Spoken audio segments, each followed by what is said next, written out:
Hello दोस्तों, स्वागत करता हूं आप सभी का अपने यूट्यूब चैनल अनूप स्टडी में।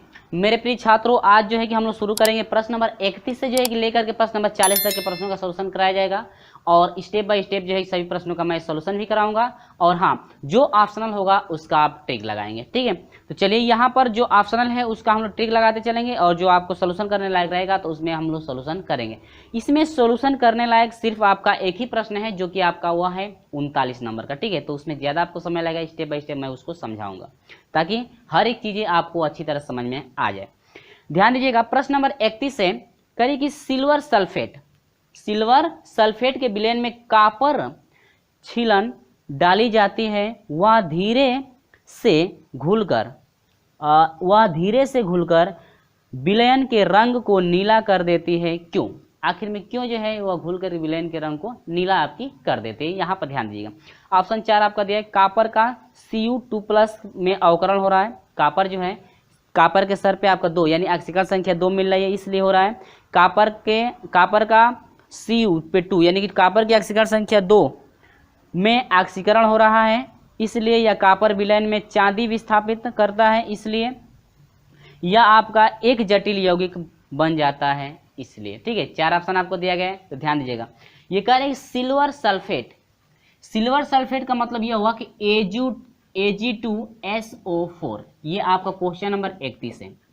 सिल्वर सल्फेट के जब साथ जो है ये कह रहे हैं कि यदि हम लोग कापर को मिलाते हैं, क्या मिलाते हैं? कापर को यदि मिलाते हैं तो आपको पता होना चाहिए कि जब मिलाते हैं तो आपका बनता है CuSO4 प्लस 2Ag बनता है, ठीक है।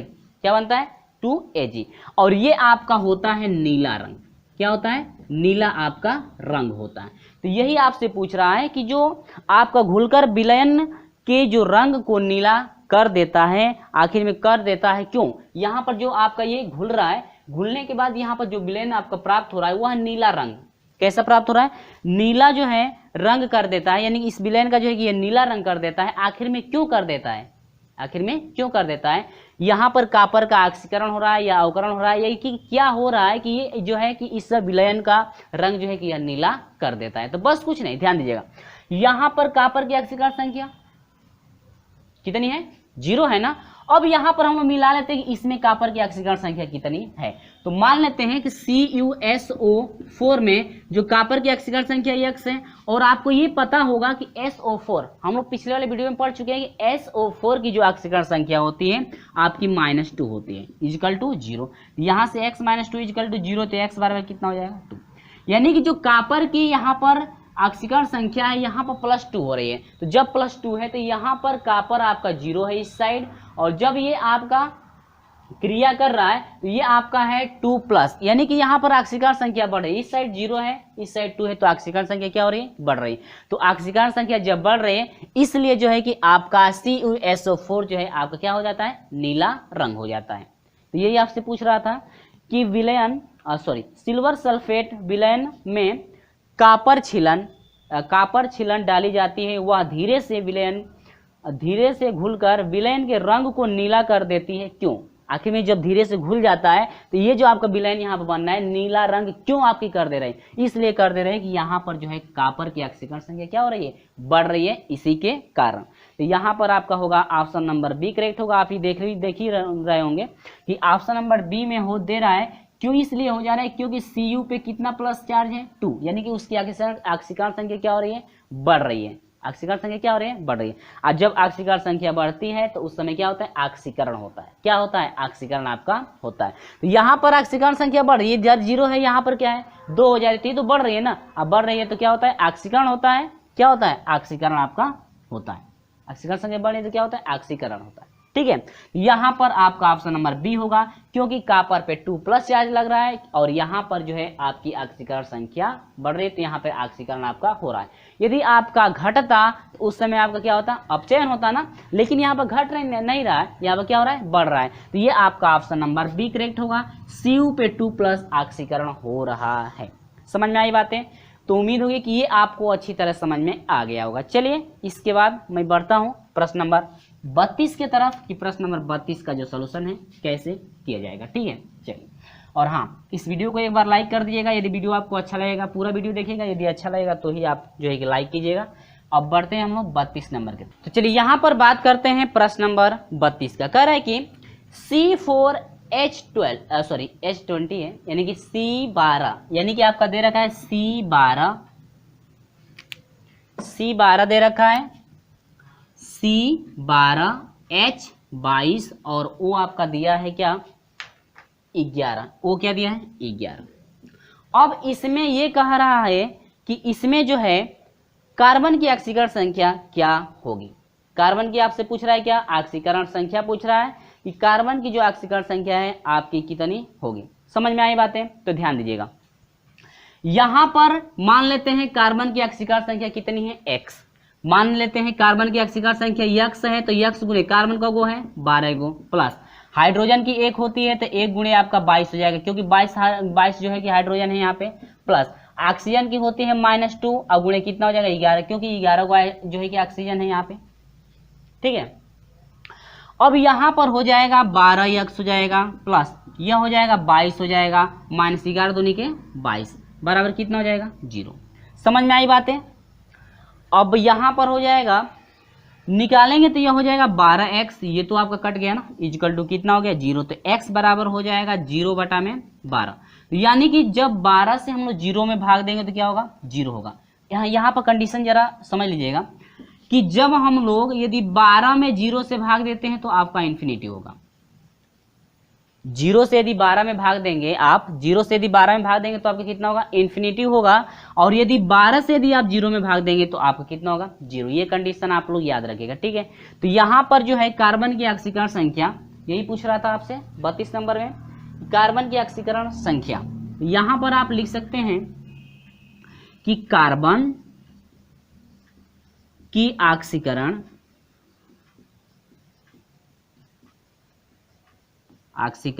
संख्या बराबर कितनी है 0। तो यहां पर यानी कि C12 H22 O और 11 में जो है, इसमें जो कार्बन की ऑक्सीकरण संख्या होगी मेरे प्रिय छात्रों, आपका कितना होगा 0 आपका होगा। तो ये चीजें आपको अच्छी तरह समझ में आई। तो चलिए इसके बाद हम लोग बढ़ते हैं, यहाँ पर ऑप्शन की हम लोग जरा एक बार बात कर लें। तो ऑप्शन की हम लोग बात कर लें तो ऑप्शन नंबर बी मिल रहा है। ऑप्शन नंबर क्या है बी आपका करेक्ट है कि कार्बन की जो ऑक्सीकरण संख्या होगी आपकी कितनी होगी 0। यहाँ पर स्टेप बाय स्टेप मैं समझा चुका हूँ, इस टाइप के क्वेश्चन पहले भी आ चुके हैं। तो चलिए कोई दिक्कत नहीं है, तो ये तो आप लोग सोल्यूशन जो है कर लिए होंगे और पढ़े होंगे, तो आपको याद भी होगा कैसे जो है कि इसका ऑक्सीकरण संख्या इस टाइप दिया रहेगा तो कैसे ऑक्सीकरण संख्या आपको निकालना होता है। चलिए इसके बाद हम लोग बढ़ते हैं 32 नंबर की तरफ, सॉरी ये 32 नंबर रहा, 33 नंबर की तरफ। तो यहाँ पर बात करते हैं हम लोग 33 नंबर का क्वेश्चन। ध्यान दीजिएगा, ये 33 नंबर क्वेश्चन में यहाँ पर दे रखा है कि C12 H22O जो है कि आपका 11, ये आपका जानते हैं क्या है सुक्रोज है, ये क्या है सुक्रोज है, तो इसको मैं ऐसे ही रहने देता हूँ। तो यहाँ पर ये आपका सुक्रोज है, और सुक्रोज का जो काम होता है, यानी सुक्रोज को हम लोग एक रूप से कार्बोहाइड्रेट बोलते हैं, इसका काम है हमारे शरीर को क्या करना, ऊर्जा प्रदान करना। हमारे शरीर को क्या करना, ऊर्जा प्रदान करना। यानी कि ये जो है आपका सूत्र होता है सुक्रोज का, किसका, सुक्रोज का सूत्र है, किसका सूत्र है सुक्रोज का। और सुक्रोज एक रूप से जो है कार्बोहाइड्रेट है। सुक्रोज क्या है, सुक्रोज जो है, सुक्रोज एक कार्बोहाइड्रेट है, कार्बोहाइड्रेट है जो हमारे शरीर को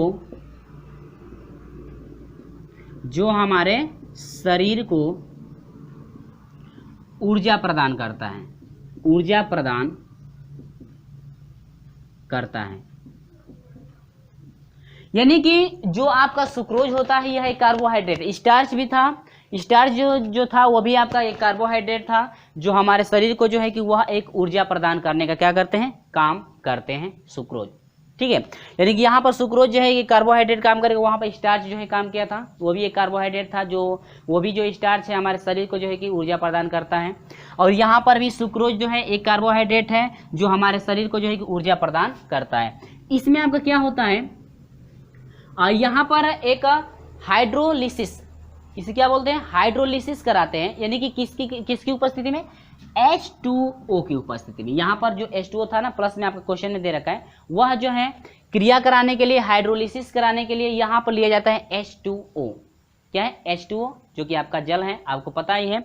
लेकिन यहाँ पर एक उत्प्रेरक का काम करता है, वह उत्प्रेरक का काम करता है इनवर, जो है कि आपको एक एंजाइम होता है, क्या होता है, यहाँ पर एक एंजाइम होता है, यानी कि ये जो है सुक्रोज की जो क्रिया होती है H2O की उपस्थिति यानी पानी की उपस्थिति में आपकी की जाती है, और यहाँ पर एक उत्प्रेरक का जो है कि उपयोग किया जाता है, और वह उत्प्रेरक होता है,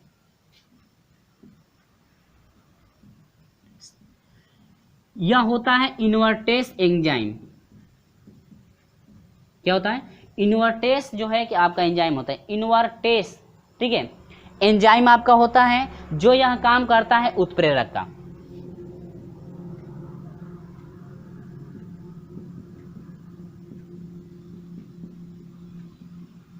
यानी कि जो यह आपका इन्वर्टेस जो एंजाइम है आपका, यह उत्प्रेरक का काम करता है, यानी एक एंजाइम जो है कि हम लोग उपयोग में लाते हैं जो आपका होता है इन्वर्टेस, और क्या होता है, एंजाइम आपका होता है। समझ में आई बातें। और ये जो है आपका बन रहा है यहाँ पे C6H12 और यहाँ पर बन रहा है O6, यही दिया है ना समीकरण, हाँ, C6H12O6 आपका दिया है, जो कि आगे भी यही दिया है, C6H12 और O आपका 6 दिया है। तो ये आपका होता है क्या, ग्लूकोज। क्या होता है आपका, ये आपका ग्लूकोज होता है, ग्लूकोज होता है, क्या होता है, ग्लूकोज होता है मेरे प्रिय छात्रों। और ये आपका अगला जो होता है फ्रक्टोज होता है। क्या होता है, फ्रक्टोज।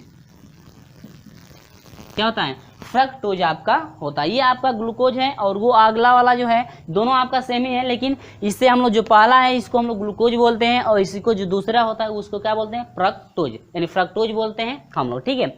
यानी कि सुक्रोज की जो उपस्थिति, यानी सुक्रोज को जो क्रिया कराने के लिए हम लोग H2O की उपस्थिति लेते हैं। किसकी उपस्थिति, H2O, जो कि आपका पानी है, ठीक है। तो ये इसकी जो है उपस्थिति में जो है क्रिया कराते हैं, तो आपका ग्लूकोज और क्या बनता है, फ्रक्टोज आपका बनता है, जो कि आपका यहाँ पर एक उत्प्रेरक का काम करना चाहिए। उत्प्रेरक तो आपका है नहीं, उत्प्रेरक का यहाँ पे एक एंजाइम लिया जाता है, जो कि यह एंजाइम होता है इन्वर्टेस एंजाइम। क्या होता है, इन्वर्टेस जो है कि आपका यह एंजाइम आपका होता है। समझ में आई बात है कि नहीं आई, ठीक है। तो आपको सभी चीजें समझ में आ गई होंगी। ये आपका जो समीकरण दे रखा है इसमें कह रहे कि यहाँ पर एंजाइम कौन सा उपयोग में लाया जाएगा, यही पूछ रहा था ना। यानी अभिक्रिया में प्रयोग होने वाले उत्प्रेरक, यानी अभिक्रिया में जो प्रयोग होने वाला उत्प्रेरक है वह उत्प्रेरक का काम कौन करेगा, इन्वर्टेस एंजाइम, इन्वर्टेस एंजाइम, ठीक ना, बहुत उल्टा है। इन्वर्टेस जो है कि एंजाइम आपका होता है जो आपका यहाँ पे काम करेगा किसका, उत्प्रेरक का। समझ में आई बात है। ये आपका सुक्रोज था, सुक्रोज यानी H2 की उपस्थिति में आपकी क्रिया कराई गई तो आपका ग्लूकोज बना और क्या बना, फ्रक्टोज बना। और यहाँ पर एक उत्प्रेरक का काम कर रहा है कौन, यहाँ पर एक एंजाइम चाहिए जो आपका होता है क्या, इन्वर्टेस, ठीक है। ये आपका इन्वर्टेस हुआ। तो वही आपसे पूछ रहा था उत्प्रेरक कौन सा होगा इसमें, तो इस अभिक्रिया में उत्प्रेरक होगा आपका बी ऑप्शन करेक्ट होगा। 33 का बी ऑप्शन करेक्ट होगा, 33 का क्या, बी,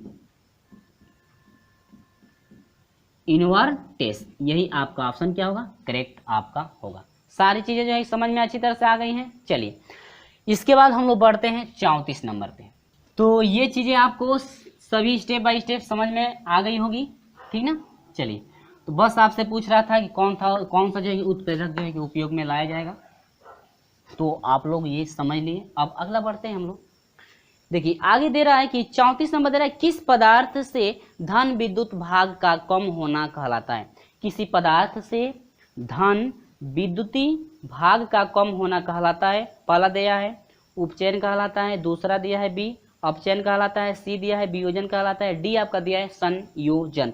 तो 34 का जो है मेरे प्रिय छात्रों ऑप्शन नंबर ए करेक्ट होगा। क्या कहलाता है, उपचयन आपका कहलाता है। 34 का ऑप्शन नंबर क्या होगा, ए आपका करेक्ट होगा, आपका कहलाता है उपचयन। क्या कहलाता है, उपचयन। यहाँ पर ऑप्शन नंबर ए करेक्ट है, उपचयन, ठीक है। ये ऑप्शन आप लोग याद रखेंगे। यानी कि ये कह रहा है कि किसी पदार्थ से धन विद्युत भाग का कम होना, यानी किसी भी पदार्थ से धन विद्युत भाग का जो कम होना वह क्या कहलाता है, आपका कहलाता है उपचयन। क्या कहलाता है, उपचयन, ठीक है। तो ये आपका ऑप्शन नंबर करेक्ट हुआ 34 का ए। यहाँ बात करते हैं 35 नंबर। चलिए ज्यादा दिक्कत नहीं होगी आपको। करेगी वनस्पति तेल में तेल से वनस्पति घी के निर्माण में निम्न में से किस उत्प्रेरक को प्रयोग में लाया था? हाँ, ये क्वेश्चन पिछले वाले वीडियो में मैं बता चुका हूं कि जब वनस्पति तेल जो होता है, वनस्पति क्या तेल जो होता है वह उसको यदि घी के रूप में यदि बदलना होता है तो कौन सा उत्प्रेरक का जो है कि उपयोग में लाए थे, आप लोगों को याद होगा। तो इसमें आपका दिया है MO, B दिया है Fe, C दिया है Ni और D आपका दिया है V2O5। तो 35 नंबर का ऑप्शन नंबर कौन सा करेक्ट होगा? C, यानी कि निकिल, Ni। ये क्या है? निकिल है। ये क्या है? निकिल, जो कि यह किस अवस्था में होता है? कठोर अवस्था में होता है। किस अवस्था में होता है? कठोर अवस्था में आपका होता है। यानी कि ये कैसा होता है? निकिल की अवस्था में जो है वनस्पति तेल को जो है कि घी के रूप में यदि परिवर्तित करना हो तो वहां पर एक उत्प्रेरक का काम करेगा। कौन? वही पूछ रहा है ना कि यानी वनस्पति तेलों से वनस्पति घी के निर्माण में निम्न में से किस उत्प्रेरक को प्रयोग में लाया जाता है? तो आपका वह निकिल होता है। क्या होता है? निकिल होता है। तो आपका Ni जो कि यह क्या होता है? कठोर आपका होता है। तो मैं पहले भी मेरे प्रिय छात्रों इस चीज को मैं पहले भी बता चुका हूं कि निकिल यहाँ पर उत्प्रेरक होता है जो आपका कठोर नहीं, ठोस है। गड़बड़ हो गया। कठोर यानी कि वही ठोस। किस अवस्था में? यानी कि ठोस अवस्था में। ठीक है, तो ये चीजें समझ में आई। तो निकिल यानी कि वनस्पति तेल को घी यदि बनाना हो तो वहां पर एक उत्प्रेरक काम करेगा। कौन? निकिल। वहां पर जो है उत्प्रेरक आपको लगाना पड़ेगा, यानी कि निकिल को जो है उत्प्रेरक वहां पे लेना पड़ेगा। समझ में आई बातें? पहले भी मैं बता चुका हूं। और यहाँ पर H2O यानी गैस के साथ क्रिया करना पड़ेगा वनस्पति तेल को। तो चलिए यहाँ पर आपको स्टेप बाय स्टेप सभी चीजें समझ में आ गई होंगी। तो यहाँ पर हम बात करते हैं 35 नंबर का। ऑप्शन नंबर कौन सा करेक्ट है? Ni, निकिल था ना। Option number C, option number C correct है। यह आपका है निकिल। क्या है? निकिल है, जो कि यह ठोस अवस्था में होता है। ये आपका है ऑप्शन नंबर C आपका करेक्ट है। क्या सभी चीजें यहाँ पर समझ में आ रही है आप लोगों को? ठीक है, चलिए इसके बाद हम लोग बढ़ते हैं 36 नंबर की तरफ कि 36 नंबर क्या आपका दे रखा है। तो चलिए 36 नंबर स्क्रीन पे आपको दिख रहा होगा। एक उत्क्रमणीय क्रिया में उत्प्रेरक। हाँ, ध्यान दीजिएगा, यहाँ पर दे रखा है कि एक उत्क्रमणीय क्रिया में उत्प्रेरक नंबर दे दिया है अग्र तथा पश्च क्रियाओं की गति समान रूप से बढ़ाता है। बी दिया है केवल अग्रिम क्रिया की गति को बढ़ाता है। सी दिया है अग्रिम क्रिया की गति को बढ़ाता है तथा पश्च क्रिया की गति को कम करता है। डी आपका दिया है अग्रिम क्रिया की गति को पश्च क्रिया की गति की अपेक्षा तेजी से क्या करता है? बढ़ाता है।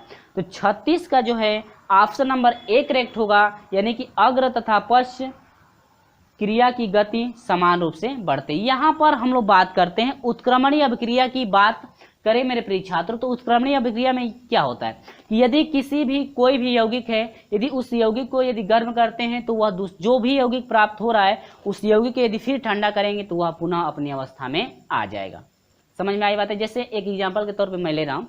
जैसे हम लोग क्या करते हैं, जैसे पानी को हम लोग जमा करके बर्फ बनाते हैं तो पानी जो है बन गया किसमें? बर्फ, यानी कि ठोस अवस्था में चला गया तो बर्फ में बन गया। और पुनः बर्फ को यदि पिघलाएंगे तो हम लोग पानी बना सकते हैं आसानी से। तो उसे हम लोग कहते हैं क्या? उत्क्रमणीय अभिक्रिया। क्या कहते हैं? उत्क्रमणीय अभिक्रिया। तो वही आपका है उत्क्रमणीय, वही अभिक्रिया है। क्रिया में उत्प्रेरक आपका जो होता है नंबर A आपका करेक्ट है। अग्र तथा पश्च क्रिया की गति समान रूप से बढ़ाता है। समझ में आई बातें? चलिए, तो यहाँ पर हम लोग बात करते हैं क्वेश्चन नंबर 36 का।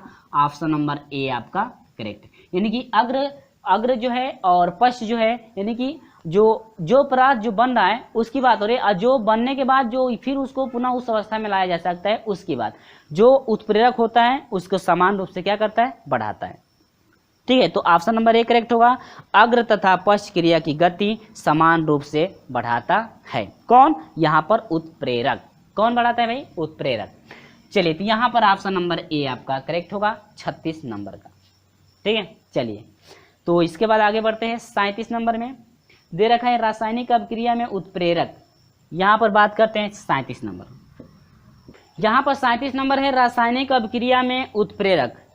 तो ध्यान दीजिएगा, जो भी हम लोग उत्प्रेरक पिछले वाले वीडियो में भी ले रहे थे तो ये क्या कर रहा था कि जो आपकी उसमें ये कारक जो सक्रिय ऊर्जा है उसको क्या करता है, कम कर देता है, लेकिन उसकी वेग को क्या करता है, बढ़ा देता है। जो भी आपकी अभिक्रिया होती है उसकी सक्रिय ऊर्जा को वह कम कर देता है। कौन? उत्प्रेरक जो होता है वो सक्रिय ऊर्जा को क्या कर देता है, कम कर देता है, लेकिन उसकी वेग को क्या कर देता है, बढ़ा देता है। तो हम लोग पहले भी जो है पढ़ चुके हैं, आप पढ़े होंगे तो आपको याद होगा।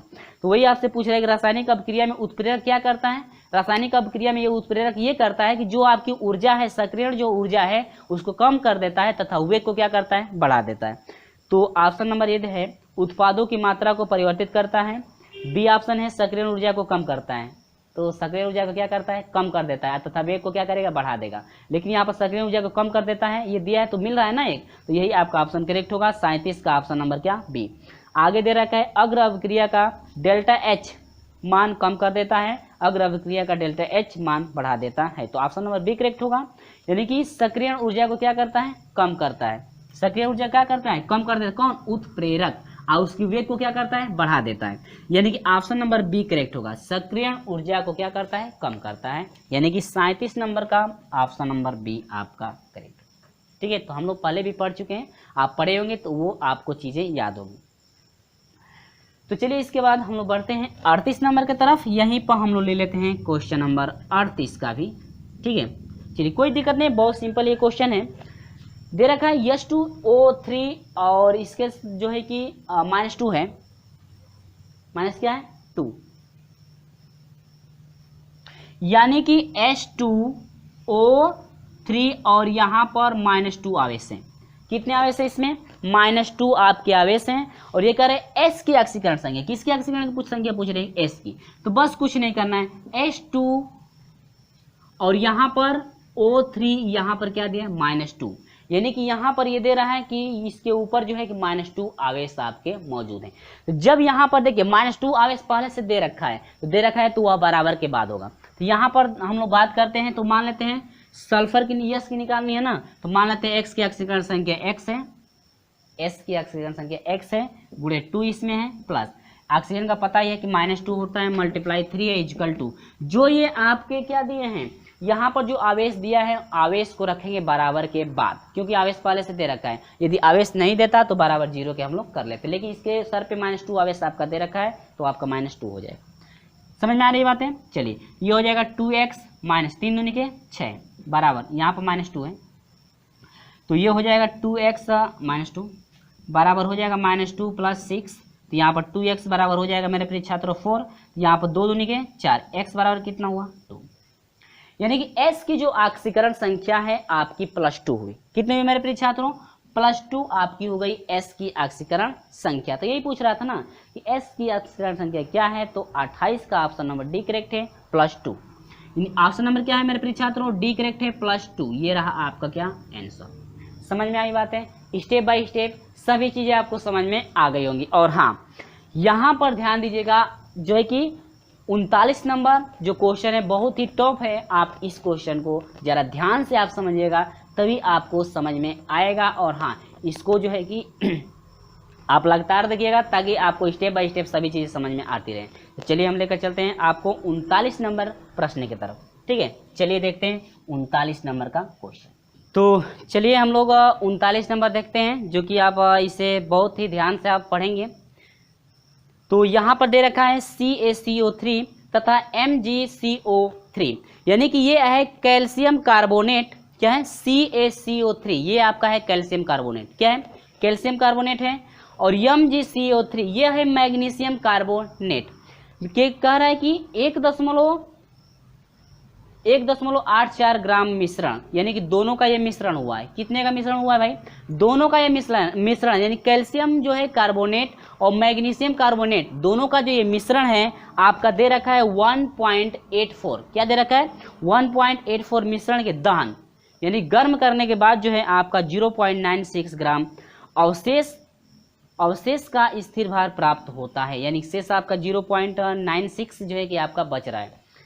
तो कह रहे हैं कि मिश्रण में CaCO3 की प्रतिशत लगभग है, यानी कि CaCO3 का यानी कैल्शियम कार्बोनेट का प्रतिशत आपसे पूछ रहा है कितना आपका है। तो ध्यान दीजिएगा, आपका दे रखा है Ca दे रखा है 40, यहाँ पर मैं लिख दे रहा हूँ, Ca आपका दिया है 40। इसके बाद Mg दे रखा है 24 दे रखा है, और इसके बाद आपका C दे रखा है 12, C कितना दे रखा है 12 दे रखा है, और O आपका दे रखा है कितना मेरे प्रिय छात्रों, आपका दिया है 16। तो यहाँ पर देखिएगा जो कैल्शियम आपका कार्बोनेट होता है यानी कि CaCO3, यह है आपका कैल्शियम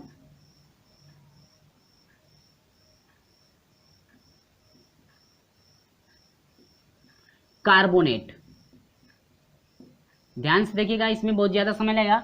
जब हम लोग कैल्शियम कार्बोनेट को जो है कि गर्म करते हैं, क्या करते हैं, गर्म करते हैं, तो यहां पर ध्यान दीजिएगा, यहां पर हो रहा है गर्म। तो जब हम लोग कैल्शियम कार्बोनेट को गर्म करते हैं तो यहां पर आपका मिलता है CaO प्लस आपका मिलता है मेरे प्रिय छात्रों CO2। यानी कि CaO का मतलब क्या हुआ, ये कैल्शियम ऑक्साइड है। क्या है, कैल्शियम ऑक्साइड, इसे हम लोग कहते हैं कैल्शियम ऑक्साइड। ऊपर लिख देता हूं, ये है आपका कैल्शियम ऑक्साइड।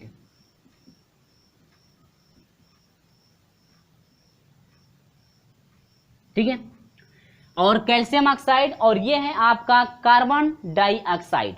ये आपका क्या है, कार्बन डाइऑक्साइड, जो कि यह गैस है, ये होता है कार्बन डाइऑक्साइड।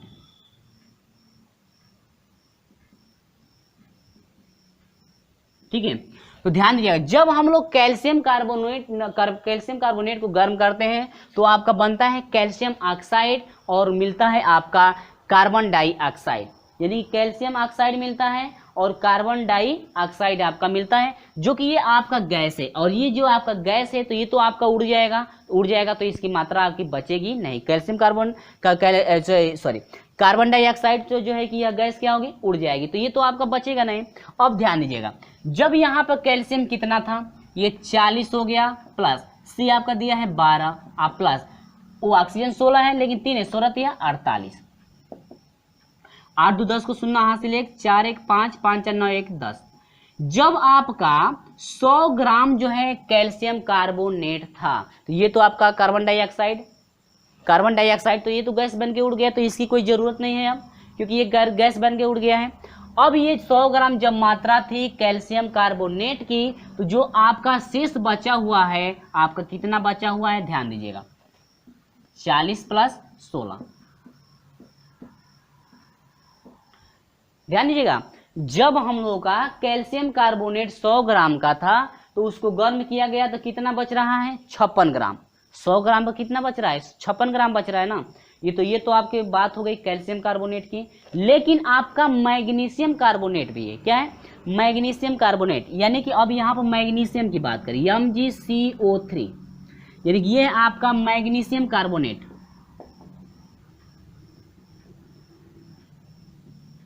मैग्नीशियम कार्बोनेट, तो जो मैग्नीशियम कार्बोनेट है, जब इसको हम लोग गर्म करते हैं ना तो आपका प्राप्त होता है MgO प्लस आपका फिर होता है CO2। कार्बन डाइऑक्साइड गैस जो है कि इसमें भी क्या होती है, बाहर निकल जाएगी। गैस है तो ये तो आपका उड़ी जाएगा। ठीक है, तो ये आपका MgO जो है यह है मैग्नीशियम ऑक्साइड। ये क्या है, मैग्नीशियम ऑक्साइड।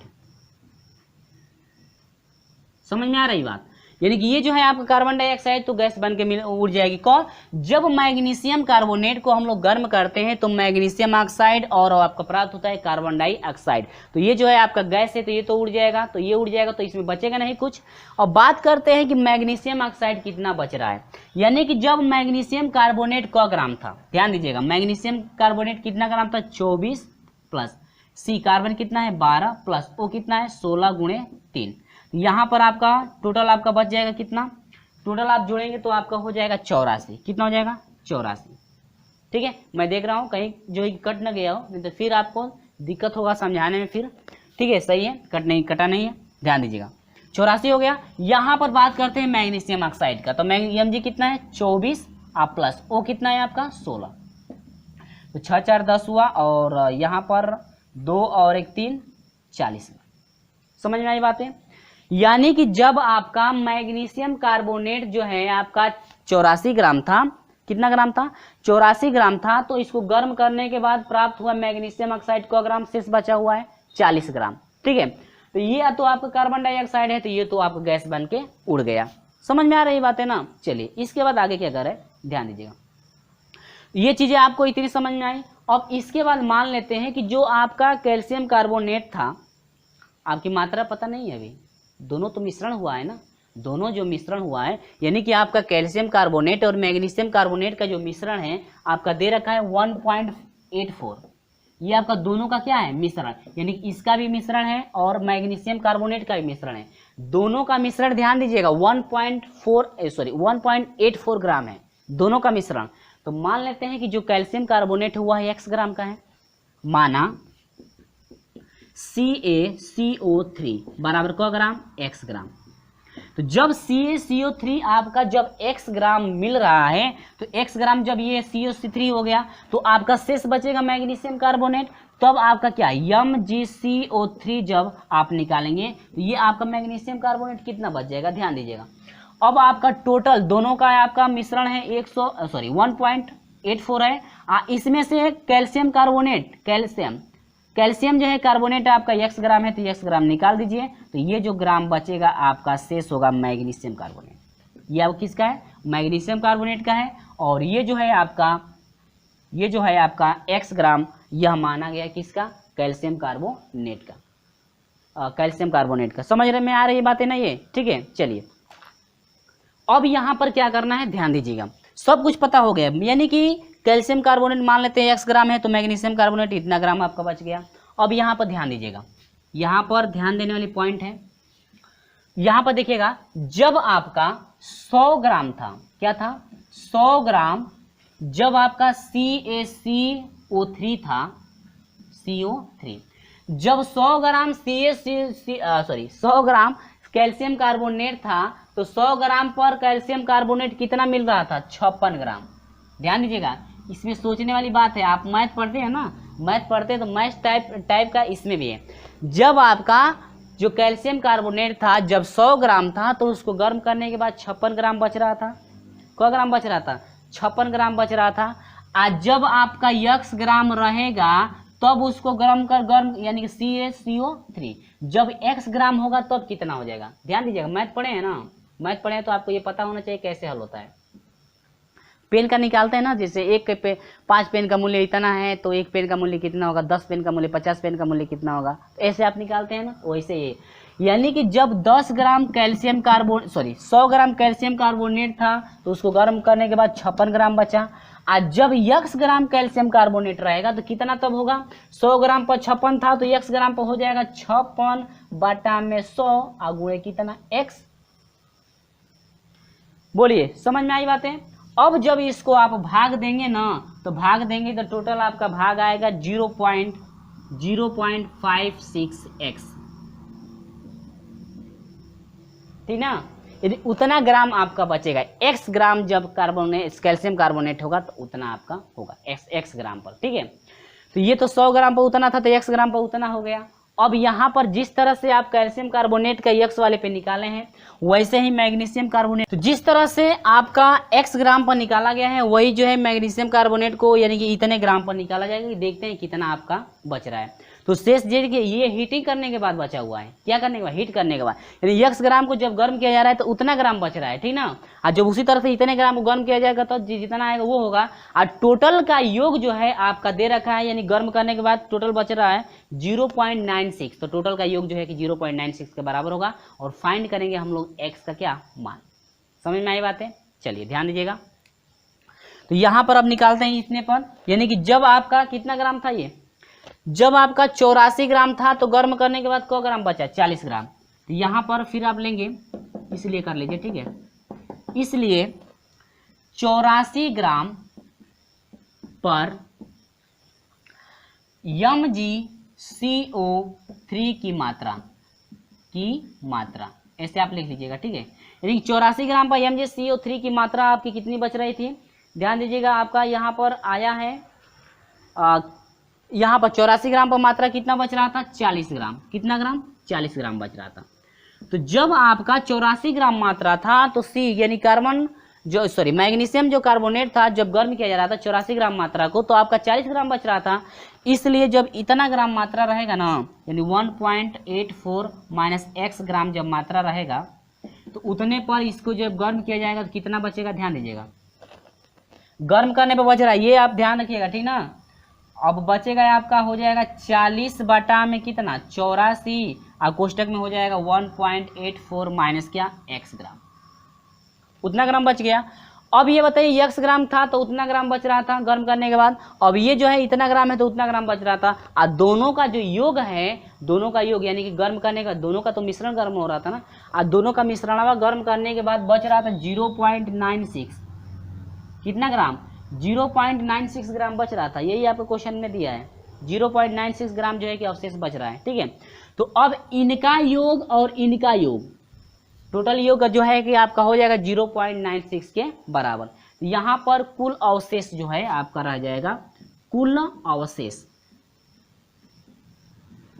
तो आपका जो है कुल अवशेष आपका हो जाएगा मेरे प्रिय छात्रों, जोड़िए उसमें आपका क्या 0.56x आप प्लस ये है आपका 40 बटा में 84 क्वेश्चन 1.84 माइनस एक्स आप बराबर अवशेष है ना, गर्म करने के बाद टोटल योग आपका जो आपका हुआ है गर्म करने के बाद इतना बच रहा है ना दोनों का मिश्रण, तो आपका दोनों के मिश्रण के बराबर यानी 1.96 है ना, सॉरी 0.96 यानी इतना जो है आपका क्या हो रहा था, बच रहा था। आज जब इसको आप हल करेंगे तो टोटल आपका आएगा x बराबर कितना 1, यानी कि जब आपका कैल्शियम कार्बोनेट 1 ग्राम, कितना आया 1 ग्राम, क्या ग्राम 1 ग्राम, इतना समझ में आया कि नहीं आया, ठीक है। यानी कि जब 1.84 था तो कैल्शियम कार्बोनेट यानी कि मिश्रण में कैल्शियम कार्बोनेट की मात्रा जो थी, यानी कि यहाँ पर अब हम लोग ले लेते हैं, कहाँ लिखे, यहाँ पर ध्यान दीजिएगा, यहीं पर मैं लिख दे रहा हूँ, ठीक ना।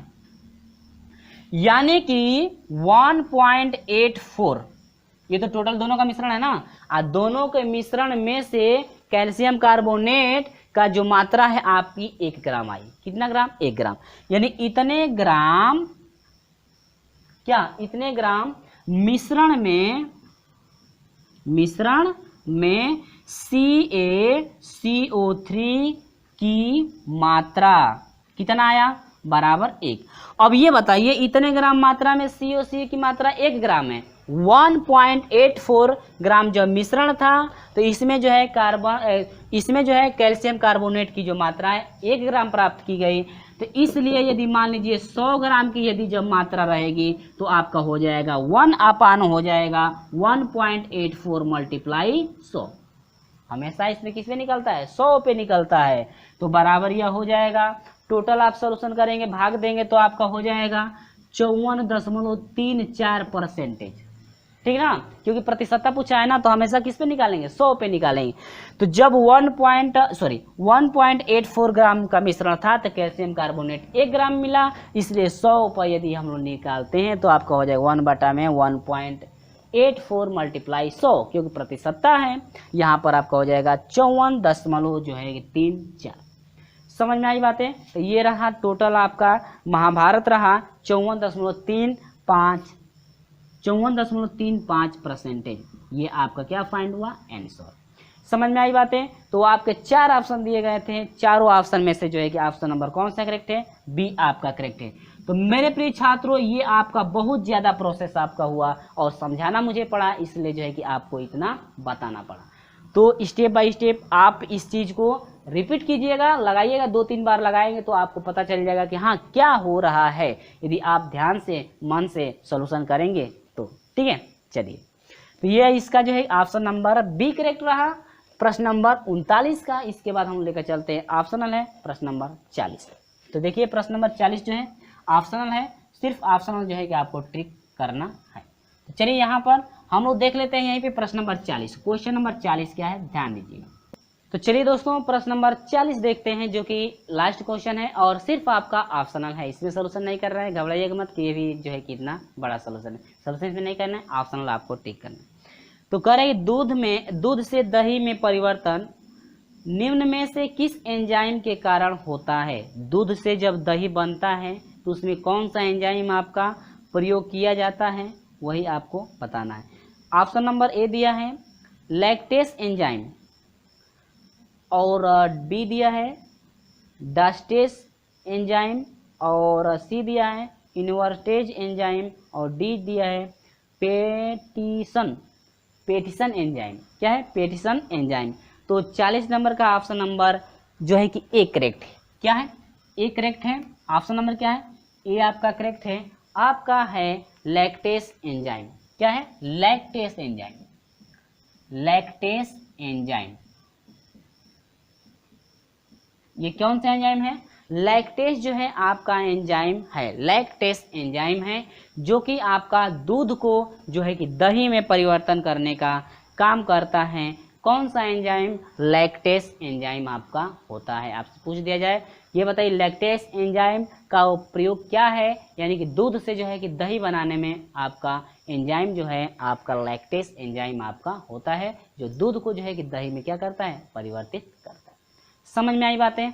तो ये रहा मेरे प्रिय छात्रों जो है कि 31 नंबर से जो है कि 40 नंबर तक के प्रश्नों का सलूशन, और उम्मीद हुई कि जो भी मैं प्रश्नों का सलूशन कराया हूँ आपको स्टेप बाय स्टेप सभी प्रश्न समझ में आ गए होंगे। और हाँ, इस वीडियो को ज़्यादा से ज़्यादा अपने दोस्तों में शेयर कर दीजिएगा, क्योंकि ये पूरा महाभारत है, इसको आपको समझना पड़ेगा और कई बार इसको ज़्यादा रिपीट आप कर लेंगे। ठीक है? क्योंकि ये इतना कट जो है कि ईजी नहीं है, बहुत ही हार्ड है। ठीक ना? इसलिए थोड़ा इसको आप रिपीट कर लेंगे। और हाँ, स्क्रीनशॉट लेना चाहते हैं तो आप ले सकते हैं। तो चलिए दोस्तों, इसके बाद हम लोग मिलेंगे अगले वीडियो में। तो अगला वीडियो आपका शुरू किया जाएगा, अध्याय 9 है अम्ल, क्षारक तथा लवण। तो चलिए दोस्तों, मिलते हैं हम लोग अगले वीडियो के साथ। तब तक के लिए बाय बाय।